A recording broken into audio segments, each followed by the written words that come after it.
quick introduction. My name is Cesar Castro. I work in Community Cloud Product Management. I focus on strategy, adoption, best practices for communities.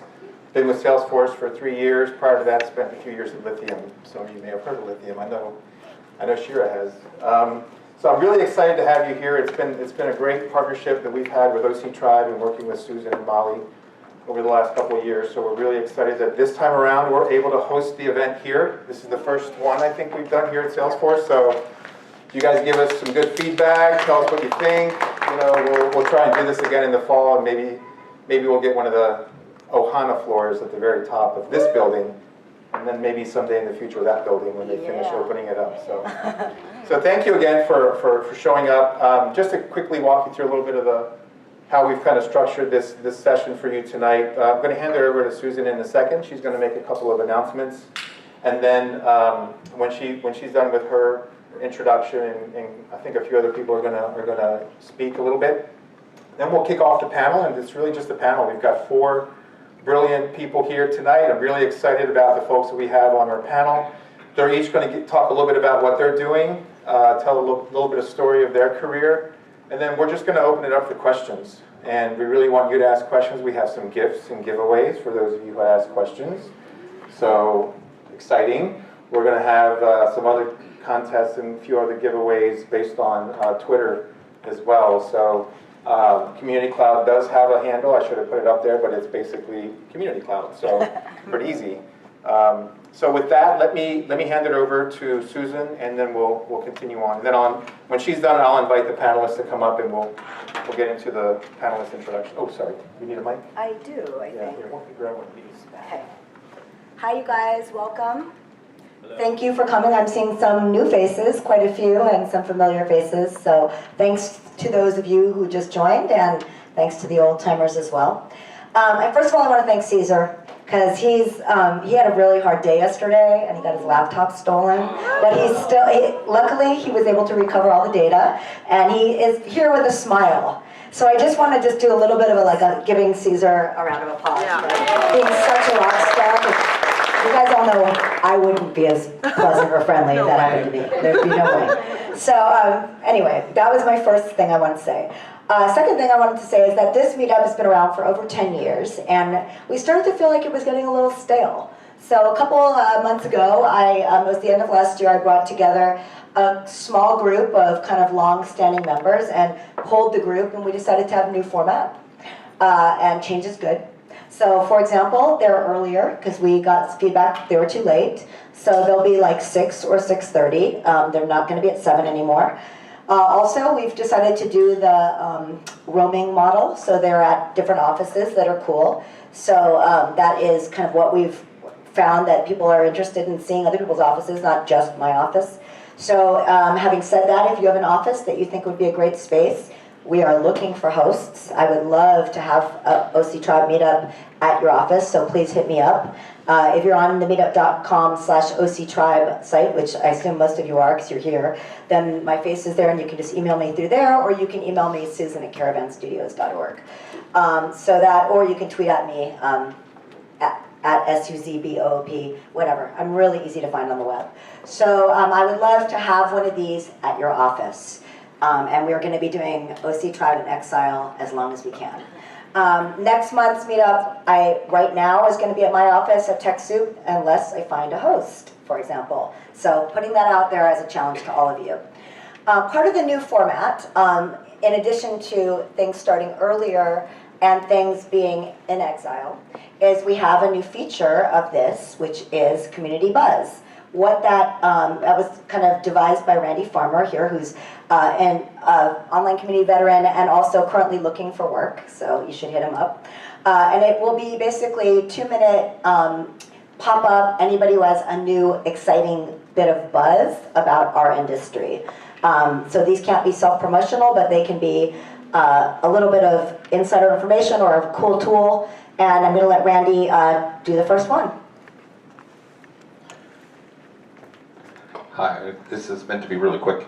So this is an insight of some news I got today that I think will affect many of our communities, especially if you have older ones. I don't know if you recall, I guess probably 9 months ago or so, PhotoBucket decided to go from we serve your photos for free forever to pay us $400 to serve your photos. This broke a lot of photos on a lot of forums all over the place. And by the way, this is still not fixed. They did briefly go, oh wait, no one's signing up. Let's offer like $8 to some people. I was desperate, so I paid $8. But most of the photos from PhotoBucket are still broken across the internet.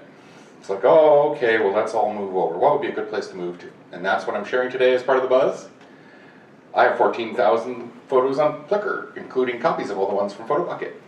Flickr just got bought by SmugMug. So it used to have, Flickr went through a big thing where they signed up, while I was at Yahoo, they signed up everybody to use Yahoo IDs to log in. It's now no longer going to be Yahoo/Oath. It's going to be SmugMug. So this is a heads up that for two things. One, maybe Flickr photos are going to break soon, so let's be aware. And by the way, if anyone here knows what to do to talk to SmugMug, or I would be glad to go in and rant at them for a while and tell them how they can fix this without breaking it. But it's not about me, it's about your communities. Right? So all the photos that weren't broken, about 1/3 of them now are potentially going to break. So this is a little heads up before the nightmare explodes, like it did with PhotoBucket. This is just an example of one thing that maybe community buzz could be, is a heads up. This is a scary heads up, but it can also be a good heads up. Huh? Okay. Say, I heard rumor that Google is considering charging for using the search. And that's something that we would carry into a discussion Yes. afterwards, because We this carry is it, yeah. community buzz. Yep, so this is just buzz. Yep. So that's an example. And please bring buzz items with you in the future. Thank you. And if you guys have follow-up questions on the buzz, you talk to the person who gave the buzz afterwards. But all of you should come with your buzz tips for every meetup to share. I want to make a special thank you shout out to TechSoup, my employer. I work for Caravan Studios, which is a division of TechSoup. TechSoup is an international NGO that has been around since 1987, and I actually have been there since the year 2000. So as you can see, I started working there when I was 4. TechSoup is an organization that helps nonprofits with their technology needs. If you know any nonprofits or NGOs that are 501c3, like legitimate nonprofits, not for profits, not volunteer-run groups like this, they can get their software at 95% off of retail. And it's a social enterprise, and that social enterprise funds the rest of the organization, including Caravan Studios, which is my division, which builds apps for social benefit. So if you want to learn more about that, you can talk to me afterwards or look at TechSoup.org or caravanstudios.org. Next up is the section where we talk about jobs. Does anyone have a job opening, vacancy, looking for people? No one in the room is hiring. You're hiring. I'm hiring for a social media associate, so kind of a junior level, and then I know someone who's hiring community managers on a contract level. If you're interested, just talk to me. Talk to her afterwards, Rilana afterwards. Is anyone looking for work? I have a job. Oh, you have a job? What is the job? The Sorry. job? Yep. Hi everybody, Phoebe from Facebook. We're looking for a community manager who speaks Spanish fluently, but they'll be based in Dublin, but we would reload, so let me know. I wish I spoke Spanish. I think I'm Brenda. Okay, is anyone else looking for work? Raise your hands high. All of these beautiful people are looking, so mingle with them afterwards.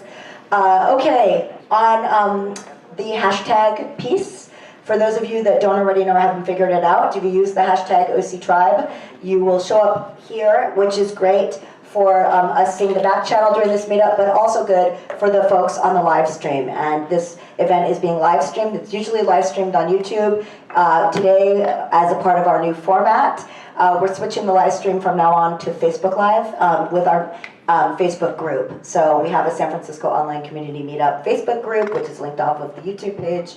Facebook Live has better engagement than YouTube for this purpose because of the stumble upon factor. So the live stream will be on Facebook Live in our Meetup group, and it's there right now, happening live. And the edited videos with slides, etc., bumpered, will be still on the YouTube channel, which is OCTribe on YouTube. Do you guys want to speak? If anyone wants to speak, talk to me. I'm very easy to find, and I'm looking for speakers. Doesn't mean that I'm going to say yes to everybody, but if you think you have something cool to talk about with this group, hit me up. Don't be offended if I say no, but I might very well say yes. Do you want to host? I mentioned it before. Talk to me. And finally, I wanted to say a special thanks to Salesforce Community Cloud for sponsoring. And our sponsors, our last year's sponsors were Lithium and Higher Logic, and we have available sponsor placements. So if you, in your organization, if you guys are interested in sponsoring this meetup, we are a volunteer-run meetup. Please talk to me, and I will do a really beautiful song and dance and a pitch. So with that, I think that is everything that I have to say. I want to also thank Molly, who's another part of our new format is Molly and I are co-leading this group. So Molly's awesome. She works for care2.com as a community manager. So I'm going to hand it over to Caesar and let the panel begin. Really excited to have Phoebe. She was just here. There you Phoebe, Yay. Yay. Maria, Shira, and Jessica. Come on up stage. Woo! You're the next contestant.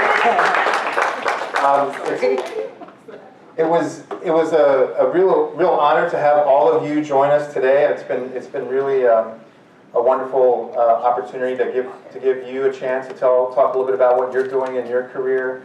I thought that the topic of career management was good. At first, when I thought about this event, I thought, well, maybe we'll do something around like community strategy or something, which is also very interesting. But I thought that community career management is always an important topic. And no, there is no degree in community management. You know, everyone kind of becomes a community manager for lots of different reasons. So for that reason, we wanted to organize this panel. I know all of you, we've spoken for many times. We've known some of you for many years. So we just want to, what we want to do in terms of format is we'll give each person a chance to introduce themselves. I think Maria, you're first. Is that right? Yeah, Maria's first. Sorry, you don't have a confidence screen, but you'll be able to see. So let me start it off here. I can advance it if you want. Yeah, please do. I'll do that. So we'll give each panelist a chance to quickly introduce themselves. I thought it would be really good for them to talk a little bit about their career. Like, how did they get to where they are today? What was it that helped them get to where they are today? And I'm personally, I've been in the community space for a long time. I love to see the community. So I think it's always interesting just to show, give us a picture, give us an idea of what your world is like, you know, where you spend a lot of your time. So with that, let me hand it over to Maria to kick things off.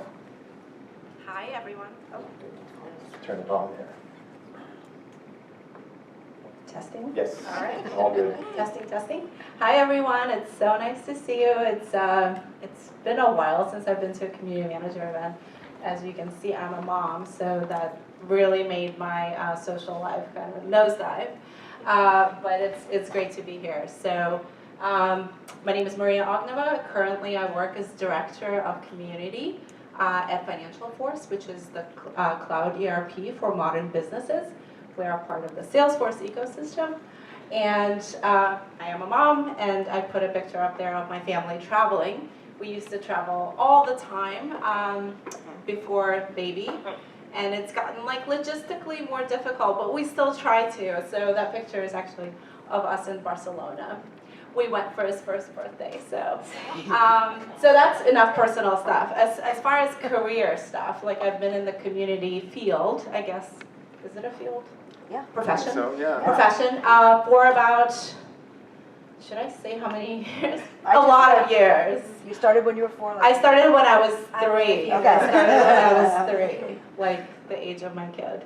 How did I stumble into it? Funny enough, I was actually looking for community.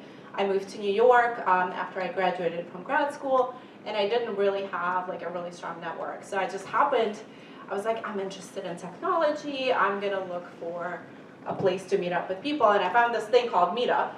And I went to the meetup about meetups. It was the very first tech New York meetup, and I started meeting a lot of technology companies, social technology companies. At that point, like Facebook was just a couple years out of infancy. Meetup just started. So I sort of got into this field early on, and I was excited about the promise of connecting people together and helping them be better in their personal lives and professional lives. And I sort of just stayed, and I went from job to job, learning new skills, picking up new skills, and really, you know, working to make community be taken seriously as a business function. And it's been really amazing. My specialty is really more centered around B2B. So I work with business-to-business enterprise companies. I've worked at Salesforce. Most recently I was at LinkedIn. Prior to FinancialForce, I also did a stint at a peer-to-peer ride-sharing company called Sidecar, which doesn't exist anymore. So it's been a fun and really varied and wild ride. But through it all, through all the challenges, I've thought about a career shift a few times, but I keep coming back because I still believe in that promise of connecting people together for winning outcomes, for learning together, for making things together, and for really envisioning a world that's tighter knit, that's closer, that's kinder, and I think we all need that. So with that, that's a little bit about me. Yep, and I forgot to advance, but there's some Oh news yeah, of the most interesting financial part. force. Yeah, so this is my day job as a director of community for FinancialForce. We just did our community redesign. We launched it last week.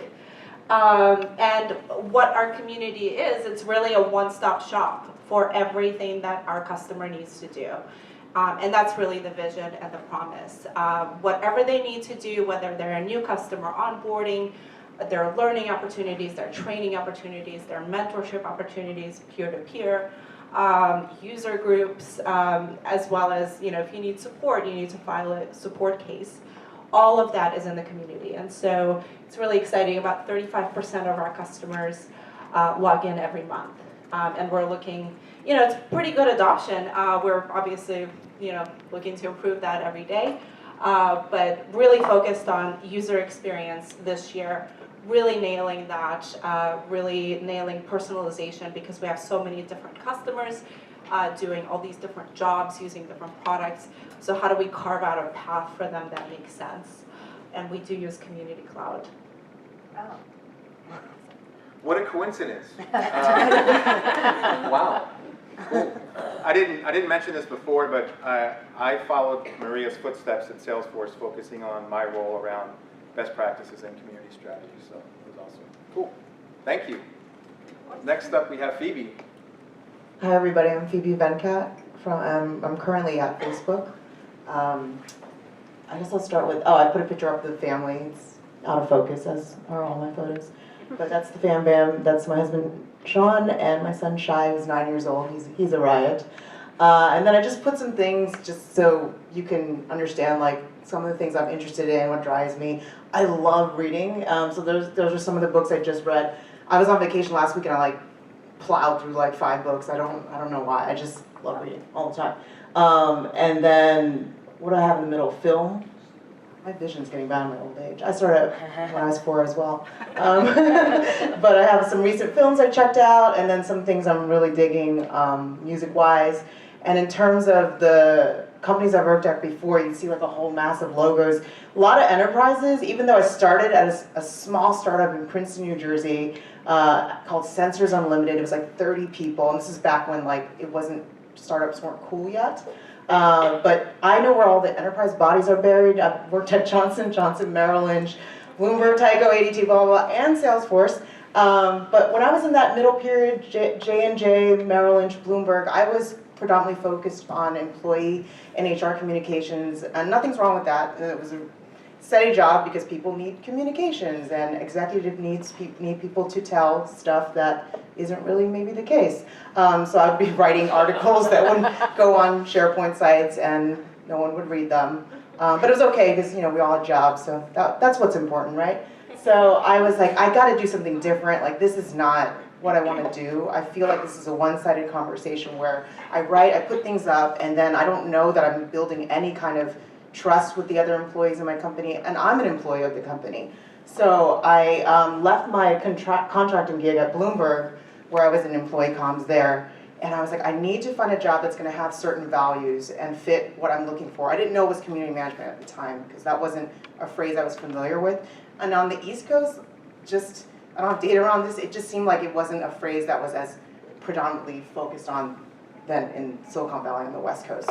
So interestingly enough, and a big enterprise named Tyco, 150,000 people, there was this crazy trailblazer manager there named Ira Gottlieb, you know, remember Ira? He's head of PR and comms there, and he was like, I'm looking for someone crazy and who can write, who can help me write articles for employees, but also help me launch like one of those enterprise networks, you know, like Yammer or something. And I was like, yeah, I could do that. Like, we can do that. So I went in and I just kind of caused a lot of trouble, worked really hard, and launched one of the first enterprise networks for employees like that.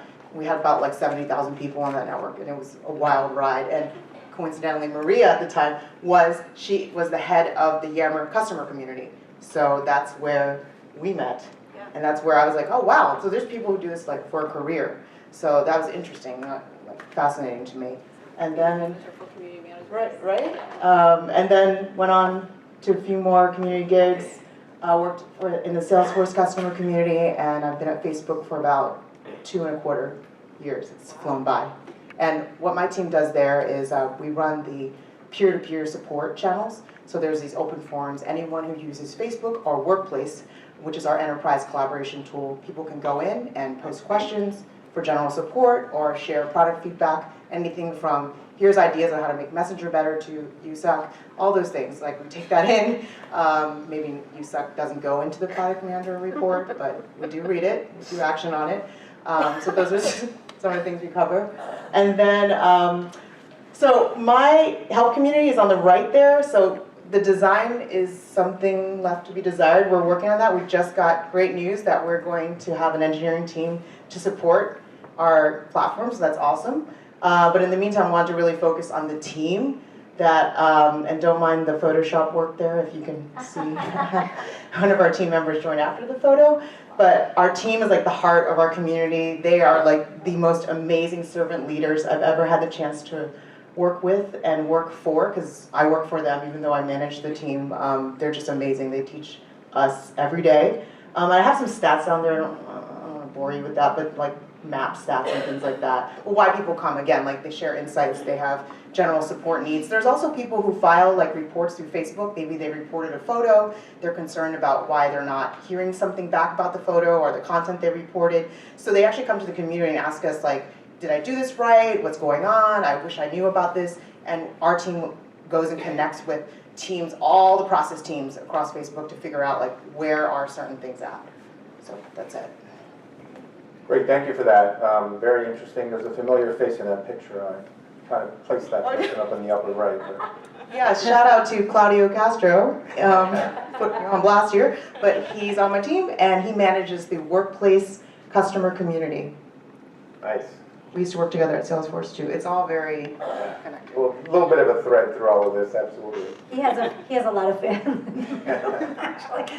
Hey everybody, I'm Shira Levine. I'm so happy to see so many good friends tonight, as always, whenever I hang out with the community meetup. And just a little bit about me. I've been working, I like to say I've been working in online community since before there was the internet. So I got to be, but I started my career, I started my paid career at DC Comics, home of Superman and Batman in New York City. And as part of that, in the 90s, we used to go to San Diego Comic-Con and other Comic-Cons, and a comics convention before the internet was literally the only place that people who loved this kind of popular culture could convene and share their passions with each other. And I was always a fangirl and just really marveled at the way that people traveled through time and space. People came from all over the world to like sit on a hotel lobby floor and hug dolls that looked like tribbles. So like if I had to say why I do community work, I would say it's like I'm trying to restore the gestalt of the pre-internet San Diego Comic-Con to the world, which is like, let's just have a place where we share our passions. And so I dreamed of a place where we could do that, where we could bring the past and the present and the future together. And then guess what? The internet happened in the form of the company eBay, which, as you know, was is a marketplace for anything you could sell. And at the time, again, this was a while ago, I decided to leave the comic book world. I was like, you fanboys, I've had it with you. My marketing ideas are smarter than yours. How can I get them to listen to me? I got an MBA, and eBay heard that there was someone in the United States getting an MBA that had collectible industry experience. So this is a really long time ago. And so they came and got me, and I'm from Georgia. You may be able to tell, like, living past the Mississippi never occurred to me. But it was 19, and so half of my class came here because the internet exploded, and so I just migrated out here. I was like, for 2 years, I could do anything. Well, 7 years later, after spending 7 years at eBay, the time which I managed several P&Ls, did B2B marketing, did B2C marketing, I landed as the manager of eBay's Power Seller program, which, as I'm sure you know, is the program that is the community of people who make their living selling on eBay. And at the time, it was about 1.5 million members, which was massive. And eBay executives, or I would say eBay corporate, viewed the Power Seller program as just another segment of customers who wanted to share pictures of their grandchildren on our forums. And that couldn't have been farther from the truth. The story of the Power Seller, and there's people who've come to my other classes who've heard me say, you gotta find out your community story. The story of the Power Seller, they were small business in America. They were small business in America. They were people who had tried out a new platform, hired people, figured out distribution, figured out software backend, like they were real cutting edge American entrepreneurs. And so we transformed the Power Seller program into like what Meg thought was like just another segment of people sharing cat photos to really like a small business PAC, Public Access Interest Committee, or whatever that's, Political Access Committee. And we actually, my time there culminated with taking a Power Seller from every state to Washington to lobby on behalf of small business.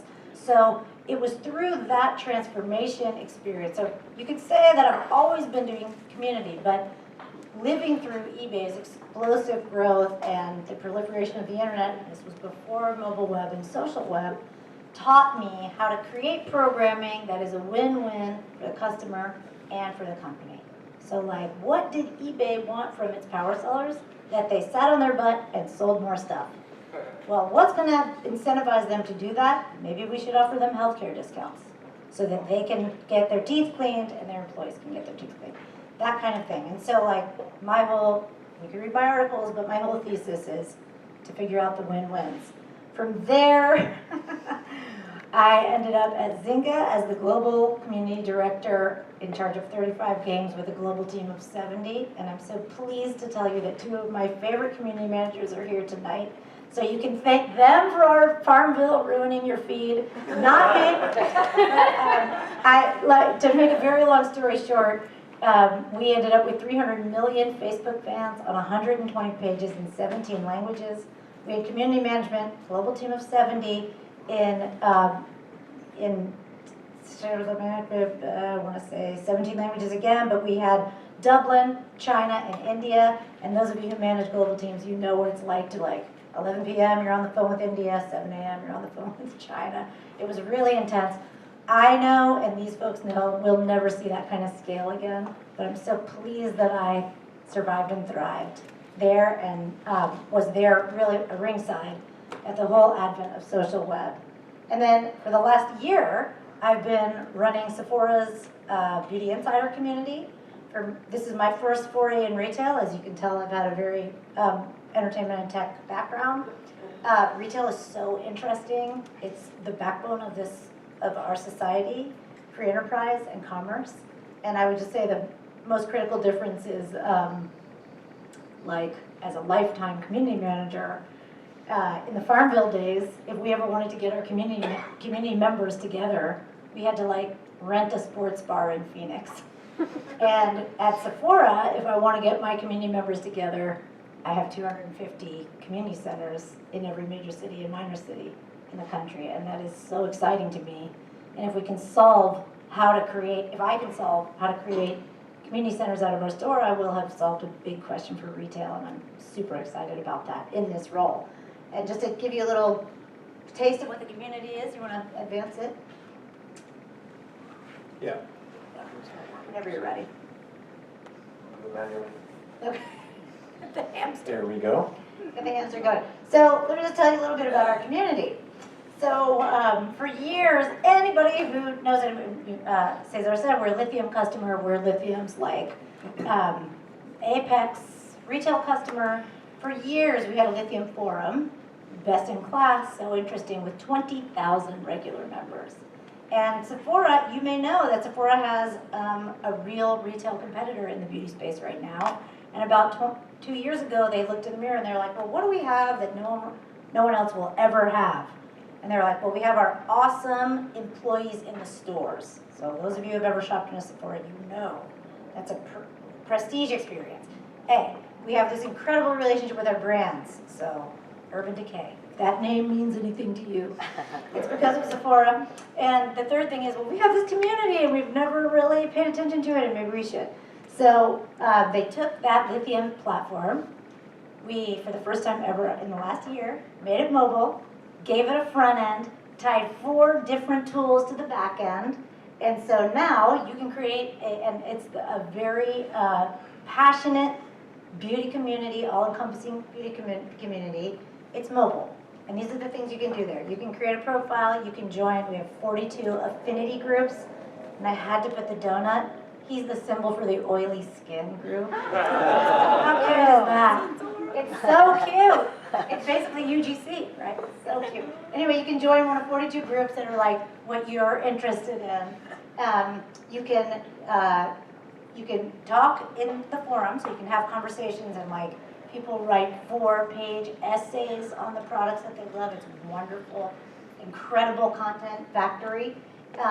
Then you can post a picture of what you're wearing and tag the product, and the product shows up on our product pages. So like if you're a 40-something woman like me with such and such skin, I can actually, like, if I'm looking at a product, I can see if anybody looks like me and see what they say about it on our product pages. So we've integrated UGC everywhere, and you can also write reviews.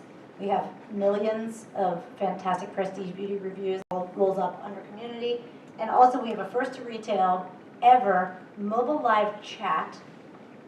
If you're on a product page, it's person-to-person chat. If you're on a product page and you're like, should I buy this mascara or that mascara? And you type it in, another person will answer you. And this is a retail first. The only other company attempting it, only on desktop, is Michael's. Not even Zappos has it. So anyway, that's what we did. We pulled it all together, and like you can participate while you're standing in line at Trader Joe's. Super proud of it, and I'd be delighted to say more about it, but I'll wait for the questions. Great. I still think to this day, a very good example of a super user program, that you've had over the years. I remember it well from my days of Lithium. So, and Jessica, please go ahead. Thanks for having me. My name is Jessica Langston. Real quick about myself, I'm a new mom. I have an almost 2-year-old at home, and he's probably getting ready for bed, so I'll probably join you for the happy hour because I have a night off tonight. So, little other fun things about me. I'm a total food geek. I don't really call myself a foodie because I'm too, I think that's just overused, but I've worked in the food industry, and I just love it, and I love to cook, and I love to talk all things food, so if you're into that, let's have a conversation. And I grew up in the country, out in the far reaches of the East Bay, so I'm an outdoor girl at heart, so I just love to be outdoors, hiking, anything along those lines. So that's just a little bit about me personally. A little about my career journey. I've kind of been through a few different industries. When I graduated college, it was not the best time, I'll say, for, it was in the recession, so it was really tough to find a job. Luckily, I was able to get an internship with the County of Sacramento. I was a Sacramento State graduate, and a proud East Bay resident my whole life. So I started out working really in the communications office, and probably doing community work, not realizing I was at that time where we would host, community events where people would come to talk about their issues or flood insurance or whatever it was that we were talking about at that time. I always loved having that really authentic conversation with communities, so I think that's kind of what kept coming up throughout my career. And after I wanted to come back to the Bay Area from Sacramento, I ended up making a pivot to go work in food service. So I worked at US Foods, which is a national food distributor, and our customers were really chefs. So it was kind of really a fun industry to work in. I got to write descriptions for food and menus, and I did marketing, which I wore a lot of hats. And around that time, we tried to create a social presence, which was, you know, one of those conversations me and Phoebe were talking about earlier, like trying to sell the pitch to, you know, the president of like, we should start a Facebook page. And he was just like, what, are you crazy? You know, it was always like I was trying to forward think and do things that maybe they weren't quite ready for. So we actually hired a consultant from Austin, Texas, who later became my mentor and got me into community full time, who came, her name was April Nasty, shout out to her, she's online. So she came out, she helped us with that rollout, and then actually was who referred me to Salesforce. And so we stayed connected. I got a job working in DevRel. It was a very small, scrappy team, so I wore a lot of hats. I came over doing marketing, doing events, found my way into campaigns, doing like lead gen campaigns, and I quickly realized I wanted to get closer to the customer because I was just kind of too far. It was not as authentic as I loved it. I loved going to events. I loved doing community work that we did do at the time, so I just kept gravitating back to community. I did do some social work on Salesforce Dev's handle for a while. I wore a lot of hats, I'll just say that. And then at some point around 2015, maybe if we go to the next slide, I think I touched on it. I got to go on an amazing trip to Southeast Asia. And it was really just one of those trips where they said, does anybody want to go to Southeast Asia? We were doing something called Lightning Week, where we were rolling out Lightning to communities, and people were going out as special guests. And I was like, I will go. And I went on a trip to Malaysia. We went to Vietnam, and that's where I really realized this is what I want to do. And I just kind of made the pivot. I talked to April, who had started the developer user group program at the time, and I just said, hire me. I want to come to community. I want to do this full time. I'm serious about it. And that's really when I pivoted to fully doing community in 2015.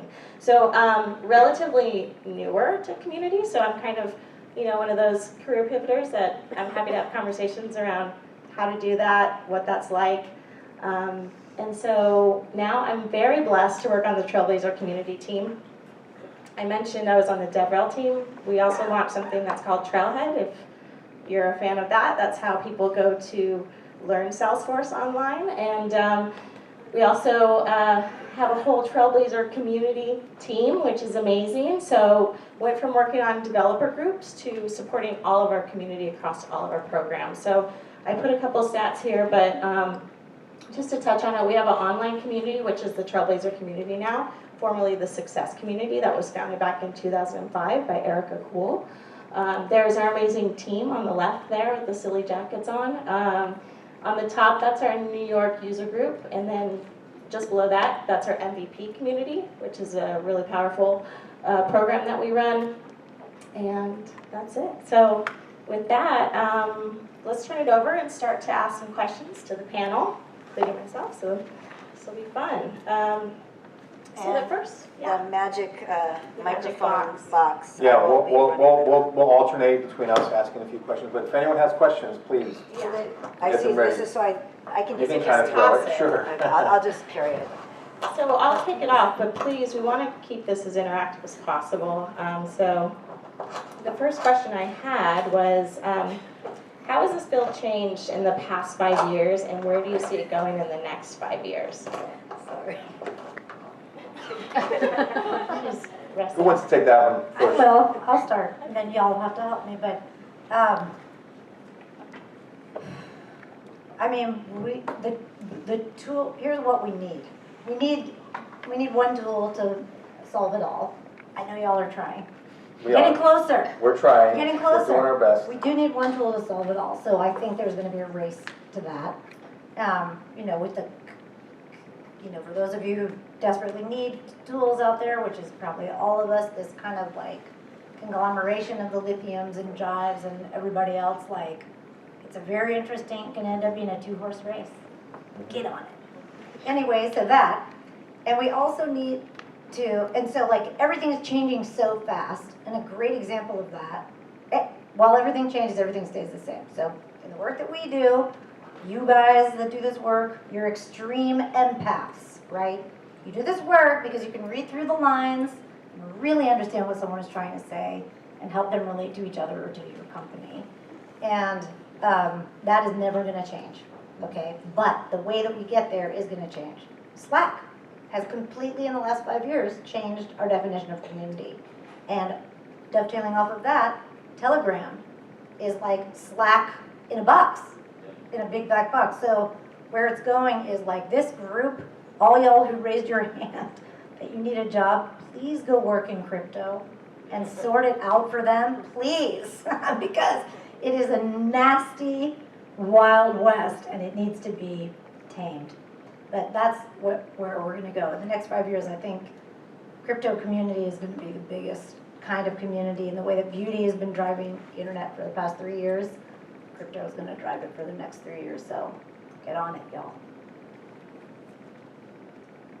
In addition to that, so I completely agree with all those points. I think something that's different today than it was 5 years ago is there's definitely more legitimacy around community as a business actor. CEOs know more about it, they understand more about it.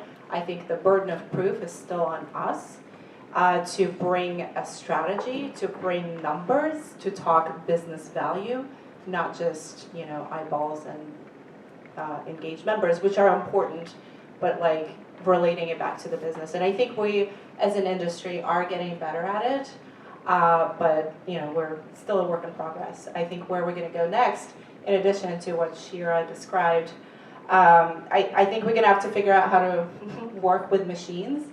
Machine learning AI, is it going to take our jobs away? I don't think so, because we are the people, and sort of our bedside manner is really what you know, makes community irreplaceable, right? It's that human-to-human interaction, but we can work with machines to really scale it. And like some of the work that I'm tackling right now in my day job, figuring out what our customers want, anticipating their needs, and doing it in a way that's informed by data. I think that's where AI and automation can really, really help. So to anyone who's sort of freaking out, like, am I going to be out of a job? No, absolutely not, because you bring something to the table that a machine could never copy. You bring empathy, you bring insight, and you bring your gut instinct. However, we have to learn how to make these tools work for us. So that's kind of where I see things going, and just we have to continue to work with our businesses to build business cases and be seen as legitimate players with a seat at the table. To piggyback off that, I agree with all the points made so far. One of my pet peeves is when people say, yeah, the business wants us to do that, the business wants us to prove value. I feel like when you say and when you think that, you've already lost. Because I know I'm saying that from my own experience, where I would think, well, but I'm the one connecting and engaging, and the employees trust me, and why do I need to prove value? This is the value, is the employees. Absolutely, employees, customers, you know, partners, they're all valuable. But it's, if you're not able to tie that to the top line goals and the strategic pillars at whatever organization you serve, the value is not there so that you can continue to get the resources you need, whether it's engineering support, UX design, or UX researcher or something like that. So I think that's something I wanted to stress is you are actually the business. So don't say the business is there and you're there. Any questions from the audience? Thanks. So I have a question around career progression, I guess. So actually earlier was a great example. So we had a bunch of people that need jobs, and typically when you go out and you try to find a job, the only position you can find is maybe a community manager and maybe something entry level. But if you've been doing this for a long time, like a lot of us have, that doesn't really pay the bills, especially when you live in the Bay Area. So yeah, how do you get, so most people hire community managers, but they're not hiring a director of communities or anything typically beyond a community manager. How have you been able to make that progress so that you can actually, have a family and, make progress in your career?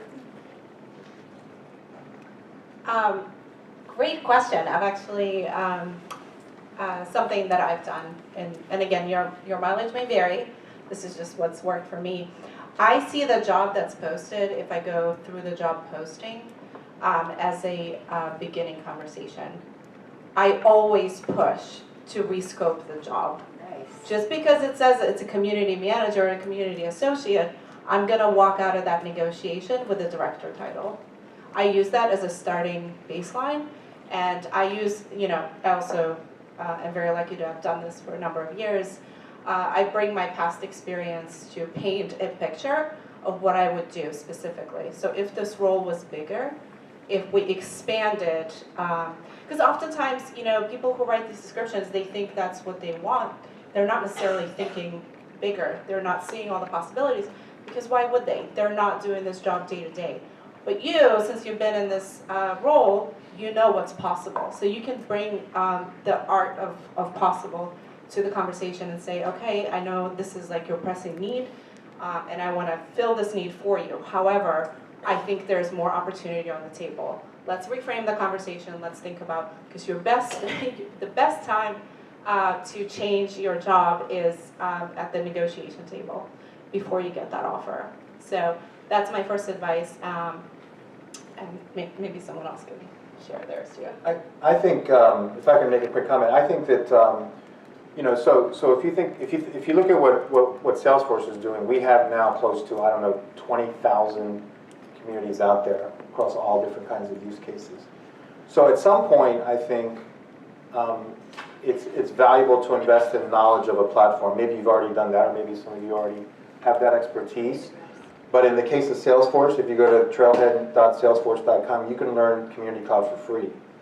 There's no cost associated with it other than your time, and that becomes a credential that actually you can even share on LinkedIn. And in my job, I talk to executives all the time, and the first thing I say to them, I have this slide that I've had for years, is the 3 things that make communities successful. One of them is community manager. And a lot of our customers don't know that. And so we're really big on pushing the role of community manager. We don't just push the technology. So I think that one thing that I've seen as we start to, Salesforce continues to invest and grow its ecosystem, global, customer base of people that are using communities, is they're going to look to hire people that have some knowledge of Salesforce. And it doesn't even have to be communities like CRM and data and security. That would be one bit of advice I always tell people who are looking to work at Salesforce, for example, or for one of our customers, is get to know the platform. So that's another possibility that might help. And we're trying to make it easy. So we open it up. And we open up everything. I think your tool advice is so sound, because if you are going to talk to a company about being a community executive, like, my goal, I want to be the first person ever called Chief Community Officer. I'm standing by that. But if you want to talk to someone about an executive, the questions you need to ask are, what tools are you using? Oh my God, seriously? You're still using a freeware forum? Is it even mobile enabled? Like, if you're an expert at any one tool or a few, or just have even a passing knowledge, a Harper's Magazine level knowledge of it, a little bit of everything, then it makes you just extremely smart and be able to diagnose. And many of these people, like Cesar, are saying, if you're the first person that's going to go in and lead a community, they're going to look to you to not just build the team, but build the tool set, to be talking to product all the time, to be servicing what the insights are from the community, and you're going to need a tool that can handle that. So that's a really, really great advice, as always. Can I tell you how I got my job Sure. at LinkedIn? Yeah, so being part of an ecosystem is super important, and obviously, I sort of have a leg up because I used to work at Salesforce, and so I ended up in one of my jobs being downsized. And somehow Caesar heard that I was looking, like the day after. He called me up, he's like, I have an opportunity. And I was like, okay, how did you know? I literally just got laid off today. He was like, I know somebody at LinkedIn. And I was like, okay, I'll throw my hat. I mean, that would be amazing. And like a week later, I had a job. So it really pays to build relationships and be part of the ecosystem. So, you know, get to know people at Salesforce, at Lithium. Come to this meetup. Absolutely, go to the meetups, get to know the players. But also, you have to have done the work to be somebody who people want to put in front of other people. So.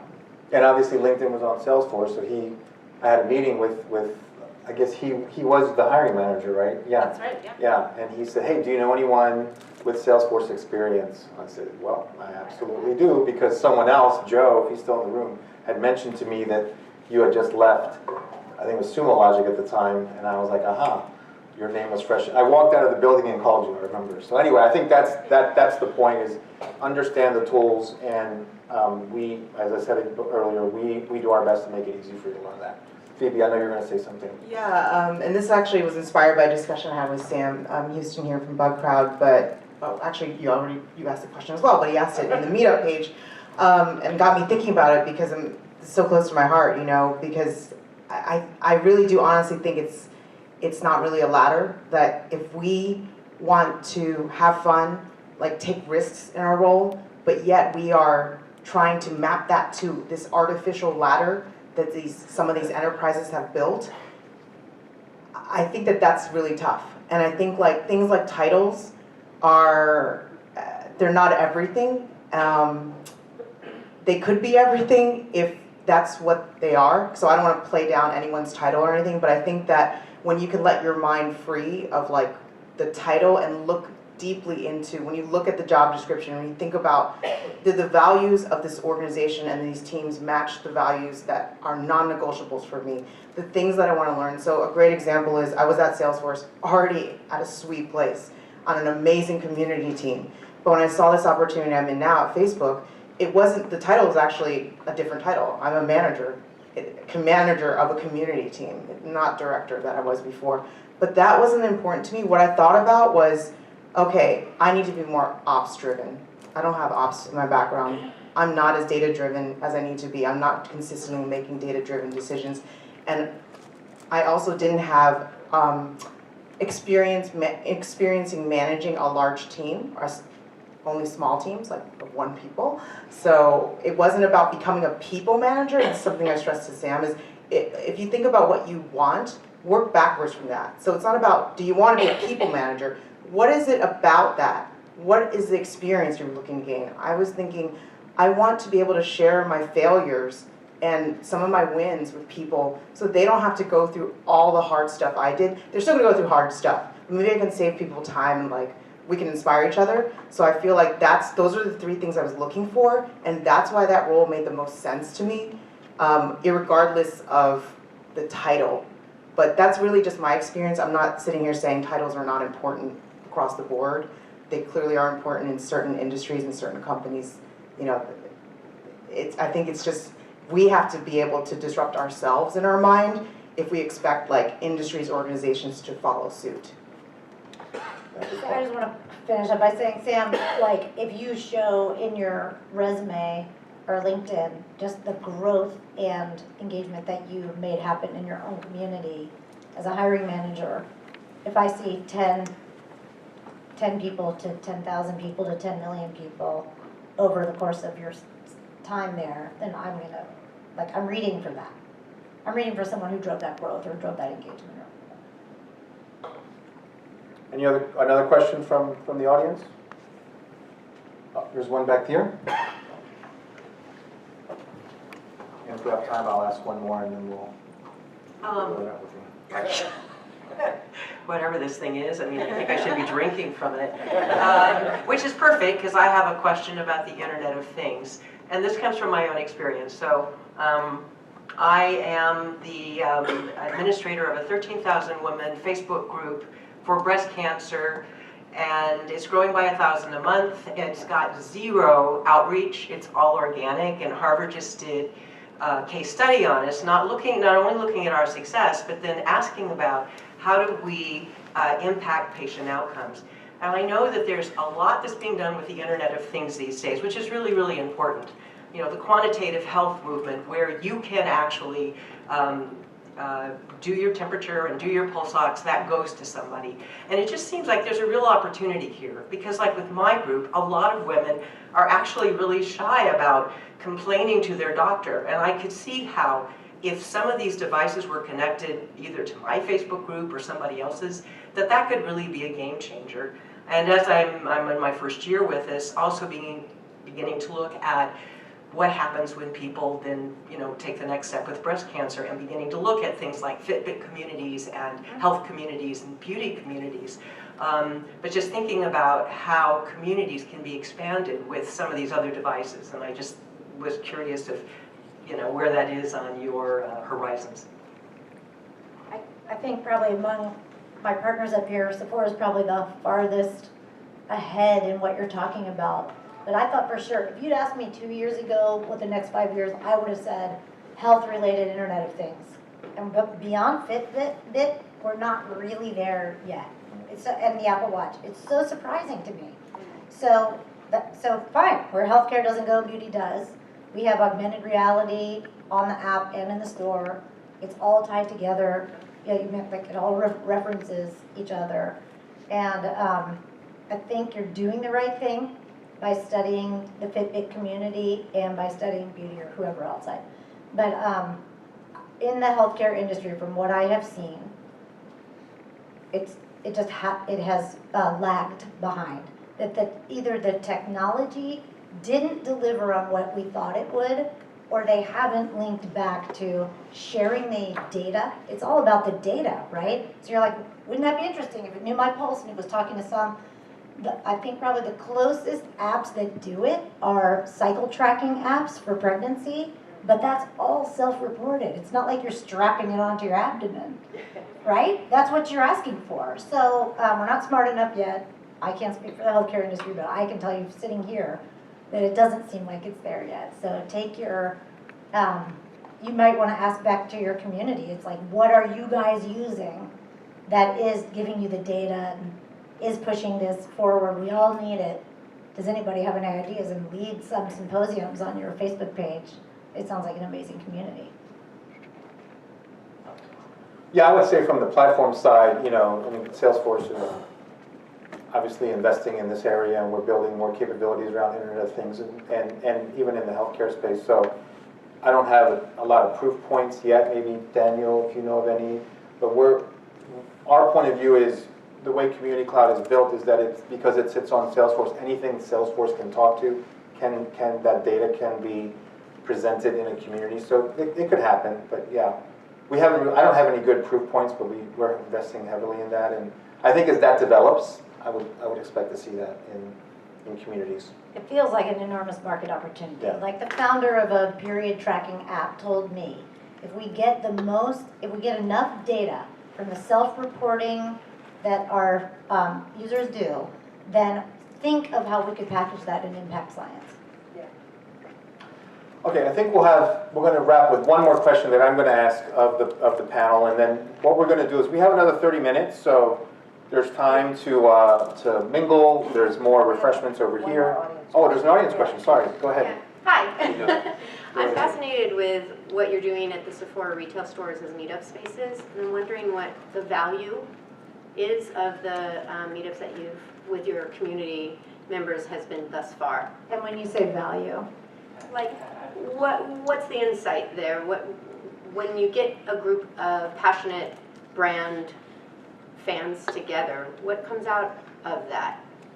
That is a great question. The big thing that we're trying to solve for is how we translate the passion of our online community into and I didn't mention before that after we launched, we grew many X over what we had before. But how do we translate that into a real world experience? Beauty lovers love to come together and gush over newness. But they come with their mom or their sister or their friend, and they may or may not be interested in talking to each other. So, we just launched, so this is the year that I'm solving for that. Will you please check back in with me in September? We just had our first 2 meetups, actually. And it was here. Was anyone invited to the Powell Street meetup? No. And there was one here at Powell, and there was one on Fifth Avenue, and 65 people came to each. And it was like this crazy, buzzy, really, really fun night. And it was like, for us, we're in the data gathering mode at the moment. Any other questions? Okay, so my question was, for each of you, as we wrap, and as I was saying earlier, we have more refreshments over here, in the room over here. If anyone's interested, we can show you a little bit more about Community Cloud, the room right next, adjacent to where we are. But what would your one piece of advice, or the one thing you want some people to take away from tonight about career management for community managers? What's the one thing you would tell people? I know we didn't even tell you we were going to ask this question. How's that? So I'll start with you, Jessica. What's the one thing that you would, like, your most important piece of advice? I think, I've always led with kind of trusting my gut and my instinct, and really being bold about asking for what you want. Because if you're not, advocating on your own behalf, no one else will. So I think I've always been very in tune with what I like to do, what I don't enjoy. Not that you enjoy every aspect of any job, but you really want to think about, what do I enjoy doing on a daily basis? You invest so much of your time in your life and your time away from your family in your career, so you need to love what you're doing. So that's really where I always go back to, and then that way, I never regret any decision I've ever made in my career. So I think that's probably the advice I'd give. Ask for what you want. Yeah. Okay, cool. Simple as that. All right. Shira. Stay the course.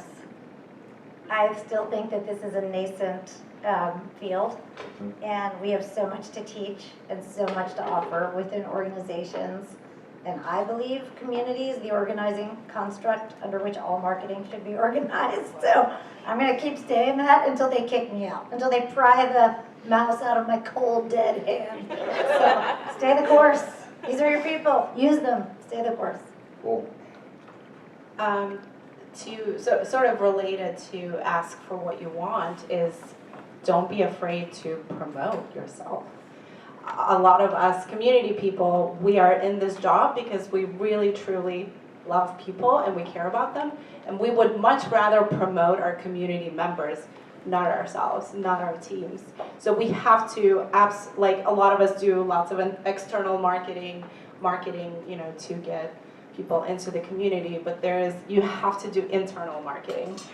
And yes, you have to, from your CEO to your executive team to the functional leaders, everyone has to know what community is, what community has done, and more specifically, what it means to them. So that means having very function-specific conversations. What does community mean for support? Is there a playbook with what you want support people to do in the community? Because it takes a village, and you're also not going to be able to do everything yourself. And if you're trying to do it, first of all, you're crazy, and second, you're actually leaving potential on the table because it's not about you. How good your community is, you can tell if you go on vacation and no one misses you, and that's great. Then it's self-sustaining, right? So you got to build your coalition, you got to speak the language of what's important to your internal partners, and you have to promote yourself, because no one's gonna know what you want and what you're doing if you don't talk about it. Especially us women, we are bad, and we have to step through it in spite of our instincts. Cool. I think something for me that really stands out, and this may not even be just specific to community management, is having a child's or beginner's mindset. That is really important. That's something I've learned so much, especially in the last several years, that anytime I thought I knew it and I got it, even if it was a failure, oh, I failed, I could never do that right, I was wrong, right? Because you have to start anew. And I think that's something that transpires throughout my mind, throughout every day in personal and professional life. It helps me so much in my professional life because I view every moment as teachable, and not meaning I'm the teacher, meaning I'm the student. And actually, to be selfish, that makes things really fun, right? Because when you're the one up there lecturing or teaching, it's not as fun because you have all the supposed answers already. So I really tap into like, not just the network of community managers, but just anyone who wants to like really connect and share and like teach you something. I think you want to always keep that beginner's mind. Great. Oh, that's okay. I can make it, I was gonna say. We have some personal autographed handbooks by Mark Benioff. I'm just kidding. I have an idea though, to make the giveaway still happen. So we're going to do some giveaways, Yeah. and with that, we're going to wrap up.